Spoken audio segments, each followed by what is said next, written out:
saudara-saudara, tuan-tuan dan puan-puan, guru-guru dan rakan-rakan sekalian. Selamat datang ke Talent Show Sains. Hari ini anda akan menyaksikan satu eksperimen yang luar biasa. Kenal siapa saya? Saya Nur Aufa Zulaika binti Muhammad Fazrul, ahli sihir yang terhebat. Dan saya tidak bersendirian. Saya akan dibantu oleh rakan saya, Peekaboo. Hai semua, saya Sufi Nur Iman binti Muhammad Dizul Hijri, pembantu ajaib yang akan memastikan eksperimen kita berjalan dengan lancar. Hari ini kami akan melaksanakan eksperimen hujan pelangi. Hujan pelangi? Pelangi ada hujan ke? Hujan ada pelangi ke? Macam cerita Marvel lah. Aufa ni macam superhero science pula. Tapi ini kita buat dalam gelas, bukannya kat langit.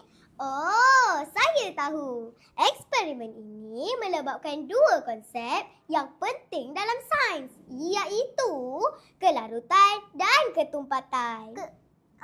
Ketumpatan? Apa tu? Jangan risau, kita akan faham sambil bereksperimen. Jom tengok bahan-bahannya. Ini ialah air, ini ialah minyak masak, ini ialah straw dan ini bekas untuk mengisi bahan-bahan. Dan ini pula pewarna makanan.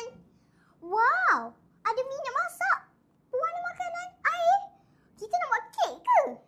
Tidak, kita nak buat hujan pelangi. Jom kita mulakan. Langkah pertama, kita tuang air ke dalam bekas. Betul tu. Air adalah cecair paling penting di permukaan bumi. Tanpa air, tiada kehidupan. Seterusnya, kita tuang minyak masak ke dalam bekas. Tengok betul-betul ya. Sihir bermula.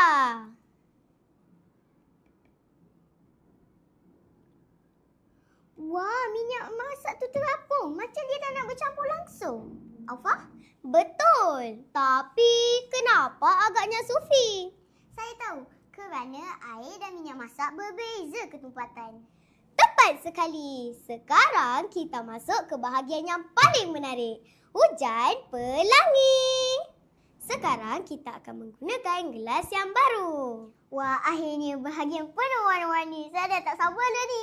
Kita akan titiskan pewarna makanan ke dalam minyak ini. Sufi, awak rasa apa yang bakal berlaku nanti? Jom kita cuba sama-sama.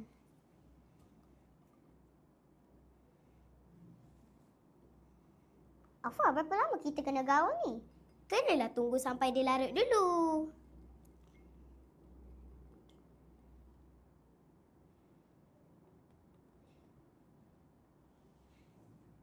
Pewarna makanan tu duduk atas minyak je. Macam awan terapung kat langit. Ya, kerana pewarna makanan lebih tumpat daripada minyak. Jadi, ia akan turun perlahan-lahan ke dalam air.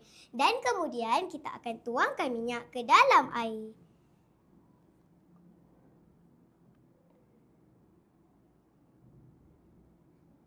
Wow, cantiknya. Warna tu macam hujan. Macam hujan pelangi. Kan seronok? Inilah keindahan sains dan seni gabungan jadi satu.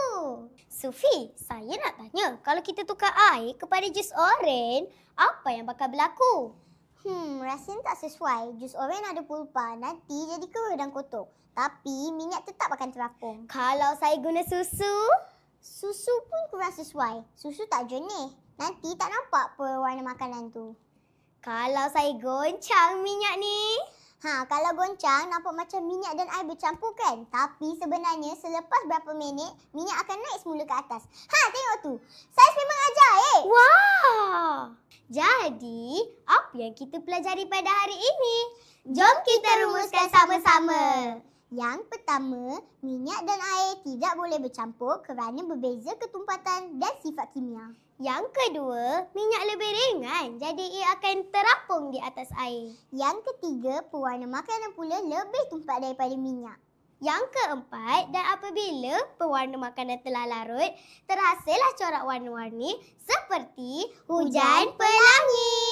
Betul, begitulah sains tak pernah membosankan. Penuh dengan warna, ilmu dan keajaiban. Terima kasih kerana menyertai kami. Sampai kita jumpa lagi.